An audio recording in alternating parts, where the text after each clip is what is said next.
Capítulo 2. Escândalo em massa. Nesse tempo, muitos hão de se escandalizar, trair e odiar uns aos outros.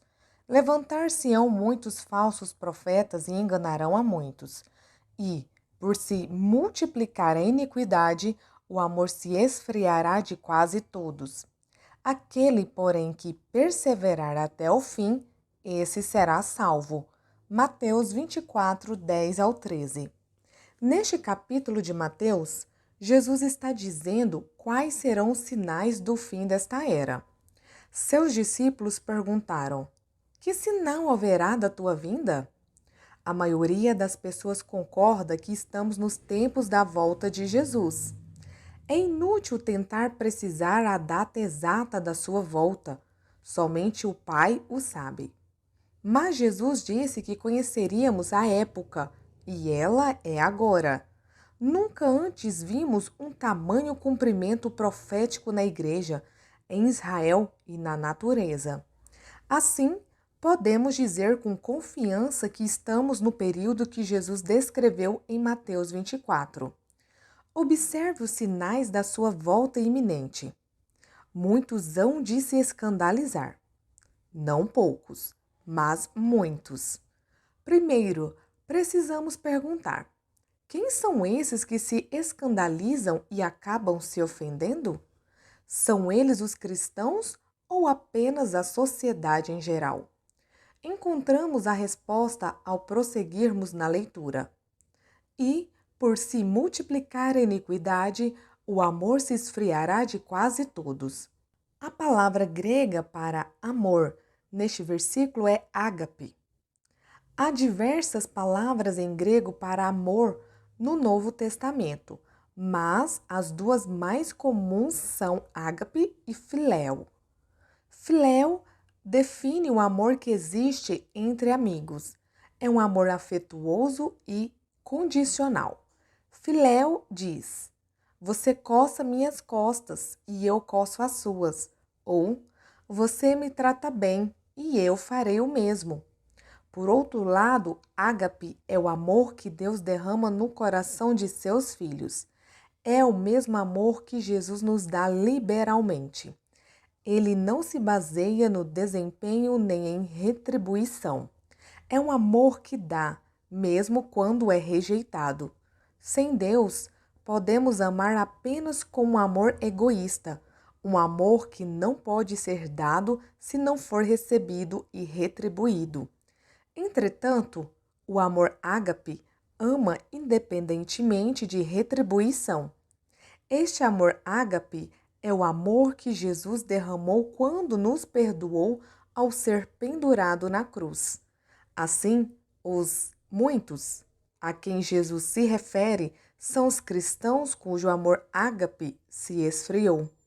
Houve um tempo em que eu fazia tudo o que podia para demonstrar o meu amor a uma determinada pessoa. Mas parecia que toda vez que eu tinha uma atitude de amor, a pessoa me esbofeteava em troca com críticas e um tratamento áspero. Isto continuou por meses. Um dia, fiquei cansado daquilo. Reclamei com Deus: não aguento mais. Agora o Senhor vai ter de falar comigo a respeito disto. Todas as vezes que demonstro teu amor a essa pessoa, o que recebo em troca é pura raiva lançada em meu rosto. O Senhor começou a falar comigo: John, você precisa desenvolver a fé no amor de Deus. O que o Senhor quer dizer? Perguntei. Aquele que semeia para a sua própria carne, da carne colherá corrupção. Ele explicou. Mas o que semeia para o Espírito, no Espírito, colherá a vida eterna. E não nos cansemos de fazer o bem, porque a seu tempo ceifaremos, se não desfalecermos. Ver Gálatas 6, 8 ao 9. Você precisa entender que quando semeia o amor de Deus, colherá o amor de Deus. Você precisa desenvolver fé nesta lei espiritual. Muito embora possa não colher do mesmo campo onde semeou, e nem tão rápido quanto gostaria. O Senhor continuou: Na minha hora de maior necessidade, meus amigos mais próximos me abandonaram. Judas me traiu, Pedro me negou e o restante deles fugiu para salvar sua vida. Apenas João seguia-me de longe. Eu havia cuidado deles durante 3 anos, alimentando-os e ensinando-os. Mas quando morri pelos pecados do mundo, perdoei-os. Liberei todos eles, desde os amigos que haviam me abandonado até o guarda romano que havia me crucificado. Eles não pediram perdão, mas eu liberalmente o dei. Eu tive fé no amor do Pai. Eu sabia que por ter semeado o amor, colheria o amor de muitos filhos e filhas do reino. Por causa do meu sacrifício de amor, eles me amariam. Eu disse: amai os vossos inimigos e orai por aqueles que vos perseguem, para que vos torneis filhos do vosso Pai Celeste, porque ele faz nascer o seu sol sobre maus e bons, e vir chuvas sobre justos e injustos. Porque, se amardes os que vos amam, que recompensa tendes? Não fazem os publicanos também o mesmo? E, se saudardes somente os vossos irmãos, que fazeis demais? Não fazem os gentios também o mesmo? Mateus 5, 44 ao 47. Grandes expectativas. Percebi que o amor que eu estava dando estava sendo semeado no espírito e que finalmente eu colheria aquelas sementes de amor. Eu não sabia de onde, mas a colheita viria. Já não via mais como um fracasso quando a pessoa a quem eu estava dando amor não me retribuía. Isso me deixava livre para amar aquela pessoa ainda mais. Se mais cristãos reconhecessem este fato, eles não desistiriam nem se ofenderiam.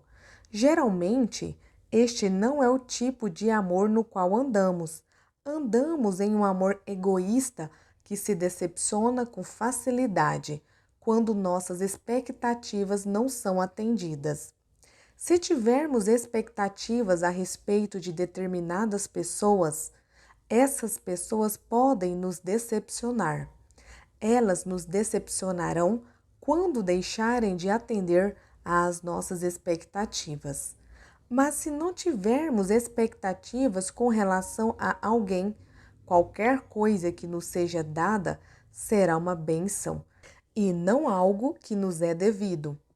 Nós nos predispomos a nos ofender quando exigimos certos comportamentos daqueles com quem nos relacionamos. Quanto mais esperamos, maiores são as possibilidades de nos ofendermos. Muros de proteção? Um irmão ofendido resiste mais que uma fortaleza, e suas contendas são ferrolhos de um castelo. Provérbios 18, 19. É mais difícil alcançar um irmão ofendido do que conquistar uma cidade fortificada. As cidades fortes tinham muros ao seu redor. Esses muros eram a certeza de proteção da cidade. Eles mantinham os habitantes indesejados e invasores do lado de fora. Todos os que chegavam passavam por uma sondagem. Os que deviam impostos não eram autorizados a entrar até que pagassem sua dívida. Os que eram considerados uma ameaça à saúde ou à segurança da cidade eram mantidos do lado de fora. Quando somos feridos, construímos muros para proteger nosso coração e evitar futuras feridas. Passamos a ser seletivos, negando a entrada a todos que tememos que possam nos ferir. Sondamos e deixamos de fora qualquer pessoa que aparentemente nos deve algo. Impedimos seu acesso até que paguem a dívida completamente. Abrimos nossas vidas somente para aqueles que acreditamos estar do nosso lado. Mas, em geral, as pessoas que estão do nosso lado também foram ofendidas. Assim, em vez de ajudar, colocamos mais pedras sobre os muros que já existem. Sem que percebamos, esses muros de proteção se tornam uma prisão. Quando isso acontece, não apenas somos cautelosos com relação a quem entra, como ficamos aterrorizados a ponto de não nos aventurarmos a sair da nossa fortaleza. Os cristãos ofendidos direcionam seu foco para dentro e se tornam introspectivos, protegem seus direitos e seus relacionamentos pessoais com cuidado. Sua energia é consumida em garantir que não ocorram mágoas futuras. Contudo, se não corrermos o risco de nos ferirmos, não podemos dar amor incondicional. O amor incondicional dá às pessoas o direito de nos ferirem. O amor não busca os seus próprios interesses, mas as pessoas feridas se tornam mais e mais autossuficientes e centradas no interesse próprio. Nesse clima, o amor de Deus se esfria. Um exemplo natural são os dois mares da Terra Santa. O Mar da Galileia recebe e fornece água liberalmente. Ele possui abundância de vida, alimentando várias espécies diferentes de peixes e de plantas. A água do Mar da Galileia é levada através do Rio Jordão até o Mar Morto. Mas o Mar Morto só recebe água e não fornece água para lugar algum. Não existem plantas vivas ou peixes nele. As águas vivas do Mar da Galileia se tornam mortas quando se misturam com as águas acumuladas do Mar Morto. A vida não pode se sustentar se for retida. Ela precisa ser dada com liberalidade. Assim, um cristão ofendido é alguém que recebe vida, mas, por causa do medo, não consegue liberar vida. Consequentemente, até a vida que entra se torna estagnada dentro dos muros ou da prisão da ofensa. O Novo Testamento descreve esses muros como fortalezas. Porque as armas da nossa milícia não são carnais, e sim poderosas em Deus para destruir fortalezas, anulando nós sofismas e toda altivez que se levante contra o conhecimento de Deus, e levando cativo todo pensamento à obediência de Cristo. 2 Coríntios 10, 4-5. Essas fortalezas criam padrões estabelecidos de raciocínio através dos quais toda informação que entra é processada. Embora elas tenham sido inicialmente levantadas com o fim de proteger, passam a ser uma fonte de tormento e distorção porque guerreiam contra o conhecimento de Deus. Quando filtramos tudo através das nossas mágoas, rejeições e experiências passadas, achamos impossível crer em Deus. Não conseguimos crer que Ele está falando sério quando diz o que diz. Duvidamos da sua bondade e fidelidade porque o julgamos segundo os padrões estabelecidos pelo homem em nossas vidas. Mas Deus não é um homem. Ele não pode mentir. Números 23, 19. Os seus caminhos não são como os nossos caminhos, e os seus pensamentos não são os nossos pensamentos. Isaías 55, 8-9. As pessoas ofendidas são capazes de encontrar passagens nas Escrituras para sustentar sua posição, mas esta não é a forma correta de compartilhar a palavra de Deus. O conhecimento da palavra de Deus sem amor é uma força destrutiva, porque ela faz o homem inflar de orgulho e legalismo. 1 Coríntios 8, 1-3. Isto faz com que nos justifiquemos em vez de nos arrependermos por nossa falta de perdão, criando uma atmosfera na qual podemos ser enganados, porque o conhecimento sem o amor de Deus leva ao engano. Jesus nos adverte contra os falsos profetas imediatamente após a sua declaração de que muitos se escandalizarão. Levantar-se-ão muitos falsos profetas e enganarão a muitos. Mateus 24, 11. Quem são os muitos a quem eles enganarão? A resposta é: os que se escandalizaram e cujo amor se esfriou. Mateus 24, 12. Falsos profetas. Jesus chama os falsos profetas de lobos disfarçados em ovelhas. Mateus 7,15. Eles são homens que buscam seus próprios interesses, que têm aparência de cristãos, roupas de ovelha, mas que possuem a natureza interior de lobos. Os lobos gostam de ficar em volta das ovelhas. Eles podem ser encontrados tanto na congregação quanto no púlpito. Foram enviados pelo inimigo para se infiltrar e enganar. Devem ser identificados pelos seus frutos, e não por seus ensinos ou profecias. Em geral, o ensino pode parecer sadio, mas os frutos de suas vidas e ministérios não são. Um ministro ou cristão é o que ele vive e não o que ele prega. Os lobos sempre vão atrás das ovelhas feridas e jovens, e não das saudáveis e fortes. Esses lobos dirão às pessoas o que elas querem ouvir, e não o que elas precisam ouvir. Essas pessoas não querem uma doutrina sadia, elas querem alguém para fazer cócegas em seus ouvidos. Vamos dar uma olhada no que Paulo diz sobre os últimos dias. Sabe, porém, isto: nos últimos dias sobrevirão tempos difíceis, pois os homens serão implacáveis, tendo forma de piedade, negando-lhe, entretanto, o poder. Foge também destes, pois haverá tempo em que não suportarão a sã doutrina. Pelo contrário, cercar-se-ão de mestres segundo as suas próprias cobiças, como que sentindo coceira nos ouvidos, e se recusarão a dar ouvidos à verdade. Segundo Timóteo 3, 1 ao 5, 4, 3 ao 4. Observe que eles terão forma de piedade ou de cristianismo, mas negarão seu poder. Como eles negarão seu poder?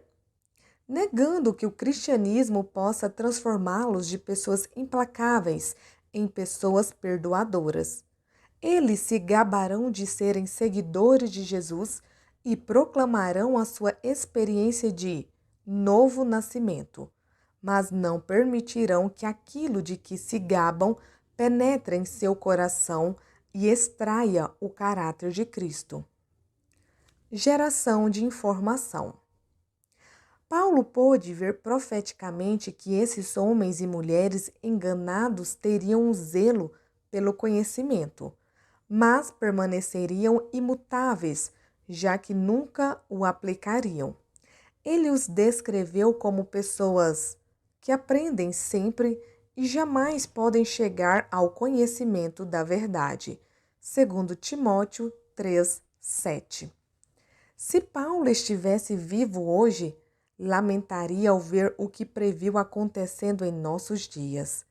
Ele veria uma multidão de homens e mulheres frequentando retiros, seminários e cultos de igreja, acumulando um conhecimento das Escrituras. Ele os observaria correndo atrás de uma nova revelação, a fim de viverem vidas mais egoístas e com mais sucesso.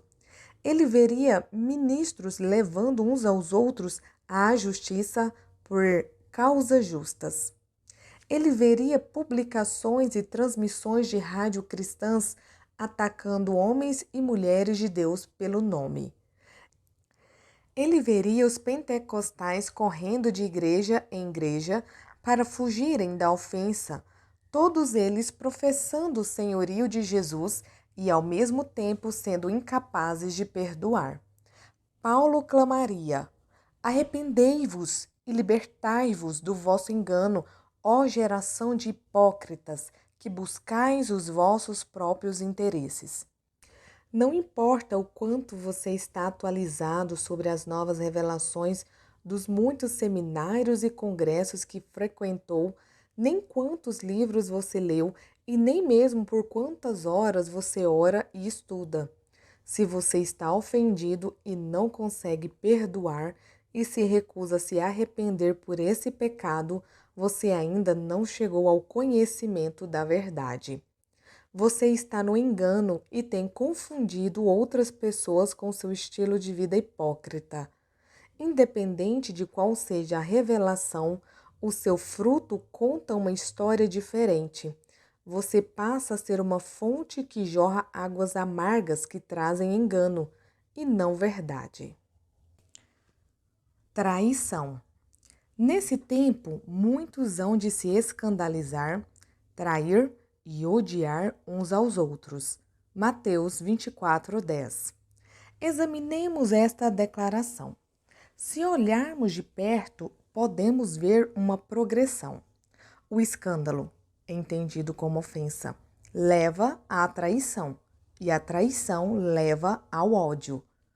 Como foi mencionado anteriormente, pessoas ofendidas constroem muros de proteção. O nosso foco passa a ser a autopreservação. Precisamos estar protegidos e seguros a qualquer preço. Isto faz com que sejamos capazes de trair. Quando traímos, buscamos a nossa própria proteção ou benefício à custa de outra pessoa, geralmente de alguém com quem nos relacionamos. Assim, uma traição no reino de Deus ocorre quando um crente busca o seu próprio benefício ou proteção à custa de outro crente. Quanto mais próxima a relação, mais grave a traição. Trair alguém é o abandono definitivo da aliança. Quando a traição ocorre, o relacionamento não pode ser restaurado a não ser que o arrependimento genuíno venha em seguida. Por sua vez, a traição leva ao ódio, que consequências graves. A Bíblia declara claramente que todo aquele que odeia seu irmão é um assassino e que todo assassino não tem a vida eterna permanente em si. 1 João 3,15. Como é triste o fato de podermos encontrar inúmeros exemplos de ofensa, traição e ódio entre os crentes de hoje. É algo tão desenfreado em nossos lares e em nossas igrejas atualmente que chega a ser considerado um comportamento normal. Estamos cauterizados demais para lamentarmos quando vemos ministros levando outros ministros à justiça. Já não nos surpreendemos mais quando casais cristãos optam pelo pedido de divórcio. Divisões na igreja são comuns e previsíveis. O envolvimento de pastores com a política é algo comum, geralmente disfarçado como uma ação voltada para os interesses do reino ou da igreja. Os cristãos estão protegendo seus direitos, garantindo que não serão maltratados por outros cristãos e que eles não tirarão vantagem deles. Será que nos esquecemos da exortação da nova aliança? Porque não sofreis antes a injustiça? Porque não sofreis antes o dano? 1 Coríntios 6, 7. Será que nos esquecemos das palavras de Jesus? Eu, porém, vos digo: amai os vossos inimigos e orai pelos que vos perseguem. Mateus 5,44. Será que nos esquecemos da ordem de Deus? Nada façais por rivalidade, nem por vaidade. Pelo contrário, cada um considere com toda a humildade as demais pessoas superiores a si mesmo. Filipenses 2, 3. Por que não vivemos segundo estas leis do amor? Por que somos tão rápidos em trair em vez de entregarmos nossas vidas uns pelos outros, mesmo correndo o risco de sermos enganados? O motivo é este: o nosso amor se esfriou e o resultado é que ainda estamos procurando nos proteger. Não podemos entregar o nosso cuidado a Deus com confiança quando estamos tentando cuidar de nós mesmos. Quando Jesus foi injustiçado, ele não cometeu injustiça em troca, mas entregou sua alma a Deus, que julga retamente. Somos alertados a seguir os seus passos. Porquanto para isto mesmo fostes chamados, pois que também Cristo sofreu em vosso lugar, deixando-vos exemplo para seguirdes os seus passos, o qual não cometeu pecado, nem dolo algum se achou em sua boca, pois ele, quando ultrajado, não revidava com ultraje. Quando maltratado, não fazia ameaças, mas entregava-se àquele que julga retamente. 1 Pedro 2, 21 ao 23. O capacitador. Precisamos chegar a um ponto de confiarmos em Deus e não na carne. Muitos adoram a Deus com seus lábios, afirmando que Ele é a sua fonte, mas vivem como órfãos, dirigem suas próprias vidas e, ao mesmo tempo, confessam com sua boca: Ele é o meu Senhor e o meu Deus. Creio que você pôde perceber o quanto é grave o pecado da ofensa. Se ele não for tratado, a ofensa acabará levando à morte. Mas quando você resiste à tentação de se sentir ofendido, Deus opera uma grande vitória. Se o diabo pudesse nos destruir quando bem entendesse, já teria nos eliminado há muito tempo. Antes de ler este livro, estava em uma fase de total ausência de comunicação com Deus. Eu era salva, mas havia algo entre Deus e eu que não estava nada bem. Sabia que o erro não era da parte do Senhor, mas simplesmente não entendia qual era o problema. Um dia, estava na casa de uma amiga e ela tinha A Isca de Satanás, de John Bevere.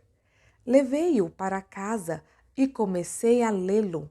Eu não conseguia interromper a leitura. O livro tinha uma unção tão grande que meu espírito simplesmente o devorou.